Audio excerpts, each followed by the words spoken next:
What's going on, everybody? It's another cold day in the shop, and I'm getting started back on the 4.6. Finally got the rod bearings, so I can go ahead and get them installed. I still have 4 pistons left to gap the rings on, so I'll go ahead and do that in this video as well. But yeah, pretty much first things first, let's talk about the motor a little bit. It's an SRP, oh, knocked over my torch. It's an SRP piston with scat rods. It's got comp cams, Brian Tooley Racing springs, retainers, and that's pretty much it. It's a board 25 thousandths over. The crank was machined and micro polished and balanced.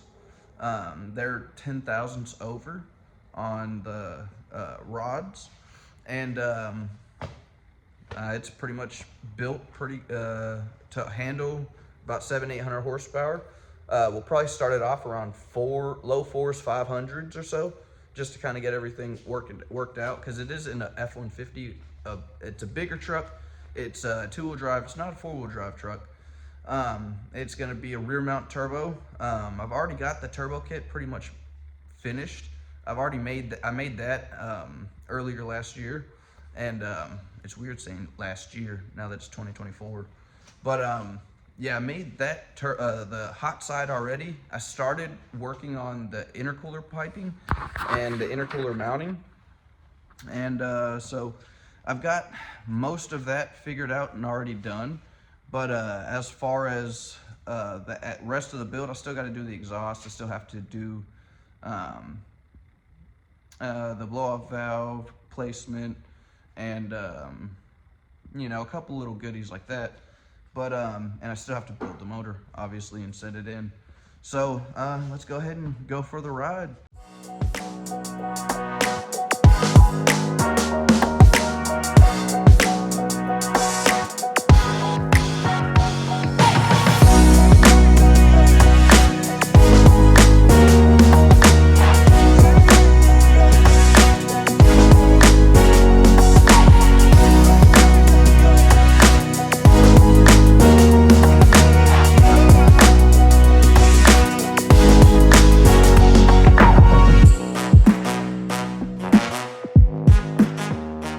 But right now, I'm gonna go ahead and get the rod put in, because I put the first rod, well, it was number 5, but I put that rod in first.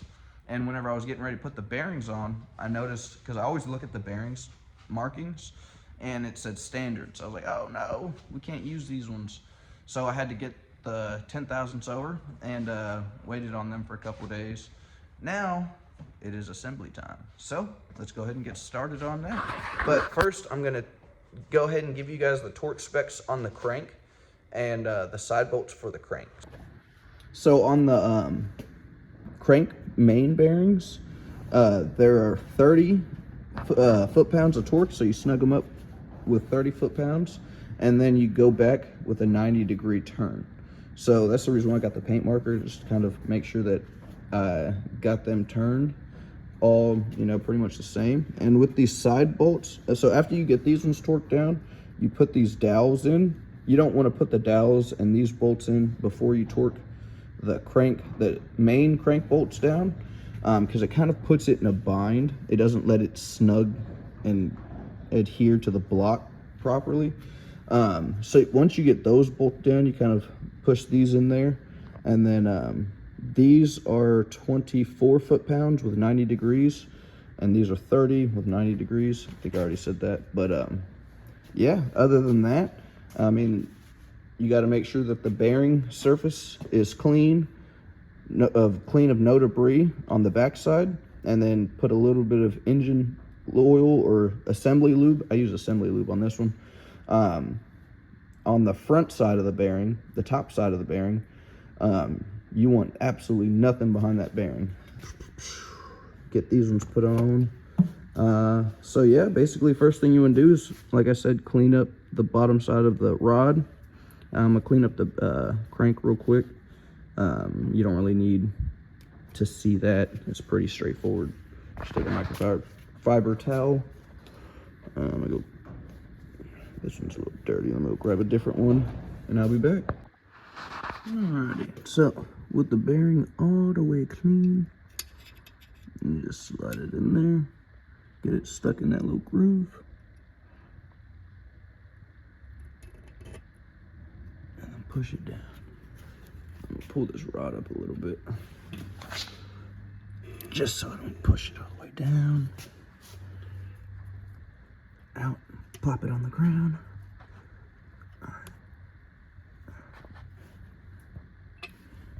And so you make sure that it doesn't have a lip on the top side, the bottom side, and that's how you know that the bearing is nice and seated. So I'm gonna clean this one up now, clean the rod cap up, and then we'll be right back. Alright, so now that I got that all cleaned up, I like to position the crank the journal that I'm working on about straight up and down as I can with the piston. Let's see it about right there. I'm gonna take you some engine assembly lube, flick it upside down, get it.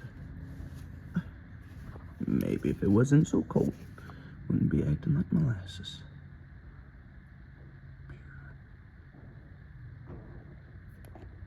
And then I just cut over to the side, that way it doesn't drip on the front side of where the rod cap meets the rod. And then now met the crank, so you can put the cap on. Man, I cannot talk right now. On the ARP style bolts and stuff, make sure you have ARP assembly lube or the moly lube on there on the threads. That way they don't have too much friction. They can torque down and snug up best as possible.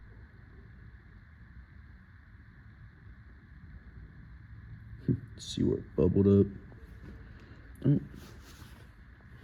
Where I didn't cut around, you want to wipe that off, because this stuff is a lot thicker than oil, so you don't really want it to mess with the torquing of it. Make sure your end cap is orientated right. And thread those down in there. I'm gonna have to look up I'm trying to find my sheet that came with the rods, so I can look at the torque spec, because I don't remember them off the top of my head. So let me go and find that real quick. Alright, so now that I'm ready to torque this rod down, it's a 7/16 ARP 8740, and so the torque spec on it is 64 foot-pounds. So I always do things in increments. I try not to torque one side down more than the other. Just kind of do a couple rotations on each side until you get to the first torque spec, which I got it at 30. But like I said, I'm just doing it. I like to do it gradual. Actually, it's on 0.5. Let me do it on, or 1. Let's do it on 0.5. So starting to get a little bit of resistance there. There. 30 there. And you don't want to go too high, because breakaway torque and rotational torque are two different things. So now for the next one, go up to 64. So, yeah, the engine stand was moving, or the engine stand was moving on 65. Went over a little bit.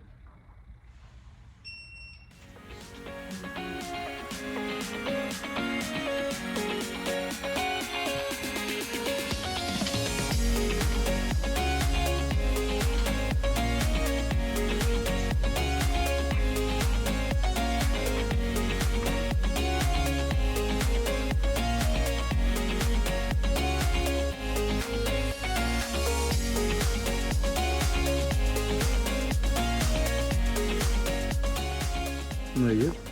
Perfect little sleeve there. Perfect little cylinder there.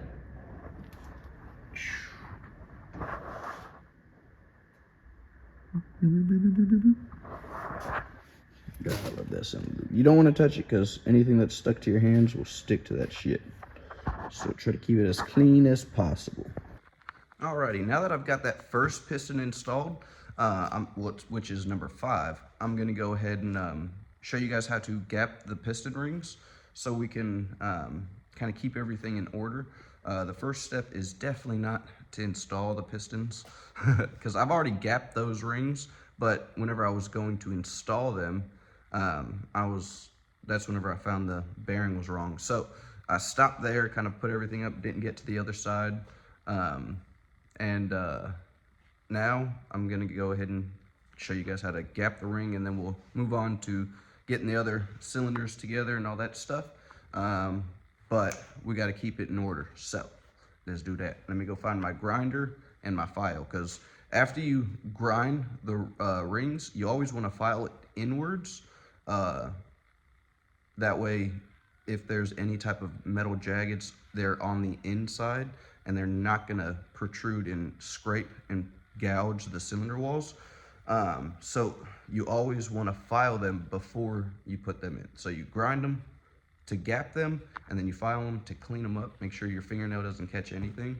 And let me go grab that stuff and be right back. Just hold the ring as parallel to the blade as possible.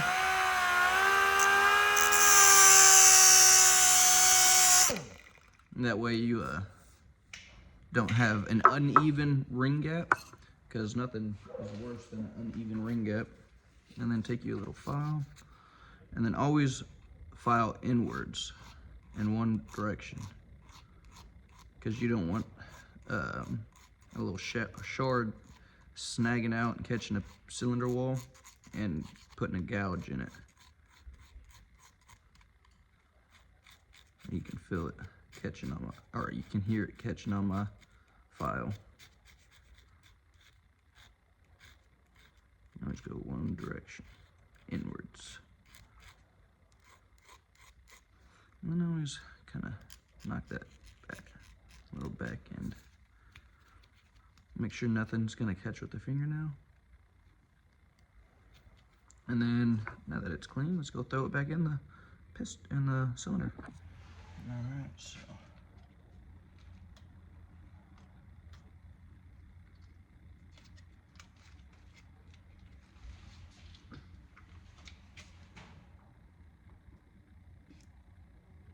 Push her down, and then come back in here.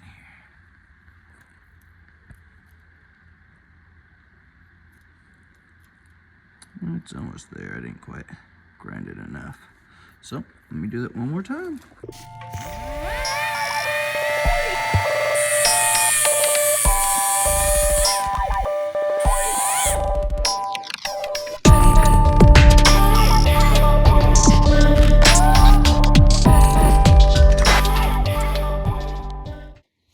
All right, so after about the third or fourth time, you get them pretty much perfect. It's got they don't just flop in there, they don't wiggle side to side or anything, and they got just a little bit of resistance going up and down. So that's how you know that it's gapped perfectly and within spec. If you have it to where you got to shove it in there, it's too tight, and if it just goes in there and you can kind of wiggle it back and forth, you might want to put another feeler gauge in there to see the exact spec at what it's at. So it's better to do this in take off small increments, because you can't really add material onto the rings. But yeah, I'm gonna go ahead and get started on the next one, and so on and so forth. So with the first one, you always got to know which way it's going to the front. So the first one kind of you always get the oil ring groove in there, and then I always put it at about the 3 o'clock or 6 o'clock position, I want to say. So I always have it lined up with that the wrist pin. First one. These oil ring ones are pretty springy, so I always just get it on there like that. I don't really use the piston ring tool for this one, because you can just inch it down there. and then it'll just sit right on there.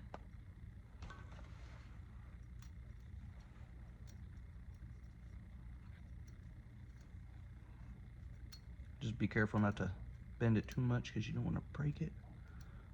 And then once you get it to sit right in that relief, so here's the gap for the oil ring. There's the first one, and then now the second one, I always just 180 it, put that one about right here. All right, and for the second ring, I'm gonna show you guys how to put the second ring on real quick. Make sure that the indent is on top, or not the indent, but this one says N50, and that tells me that it's the top, so it's the top facing side of the ring. So make sure you have your ring orientated right, and then hang the ring off the tool just a hair, so the tool's not getting in the way, and then you just spread it, and she drops right down in the groove. Voila. Oh, bring it down just a little bit. So you do the same thing for the top one. I'm gonna go ahead and get all the first ones, or all the top rings gapped and everything, because it is kind of getting a little cold out here, and so I'm gonna go ahead and get all that stuff done and get back to you guys with tidying everything up, showing you guys what it looks like, and letting you guys know what to expect next. And then your second ring, you want probably about the 1 o'clock position. And then on your top compression ring, you want about the 11 o'clock position. That way they don't overlap and they don't lose compression through a leaky ring or through the rings lining up. But it is kind of a long and tedious process. It's a little annoying to be to grind, to feel like you grind so much off the ring, go back over there just to find out that you barely ground off thousandths. So it's one of those things that you want to take your time. You don't really want to rush through it, because that's sealing in all your compression and essentially your power.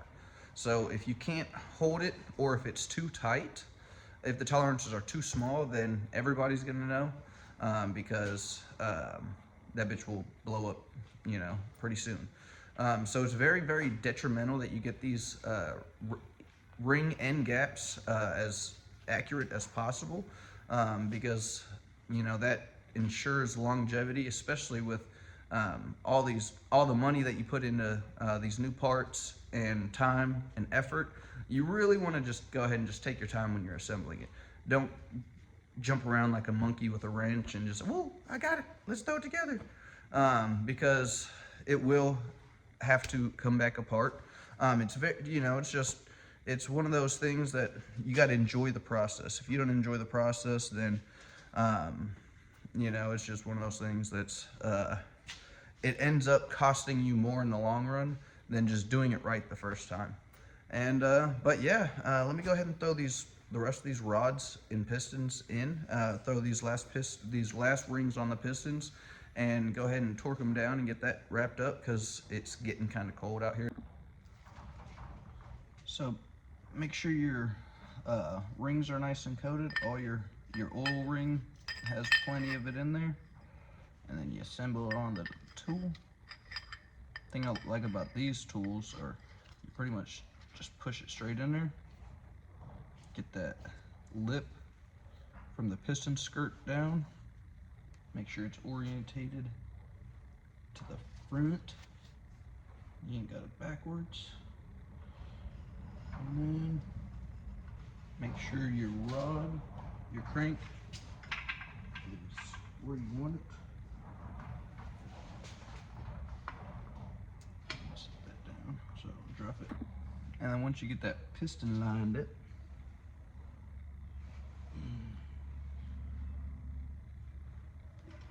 just push it straight down.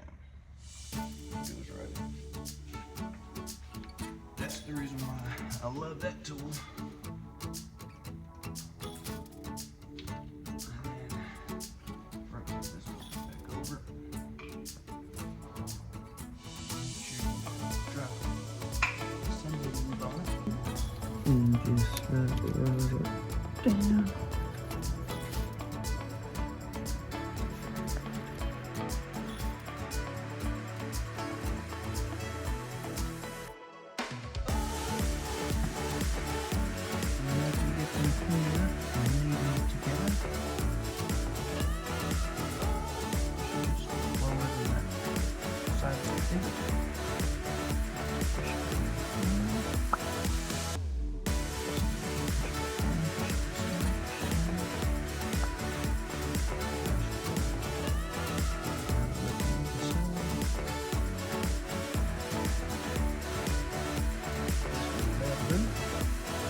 some of it on it.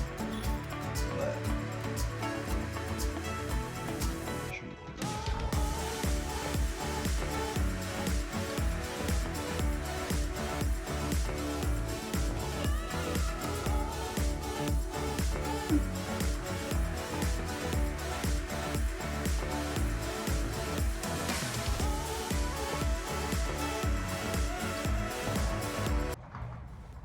and then torque spec is 64 foot-pounds. So I always do my rod bearings, crank bearings, anything, you know, like head gasket, anything that is really detrimental.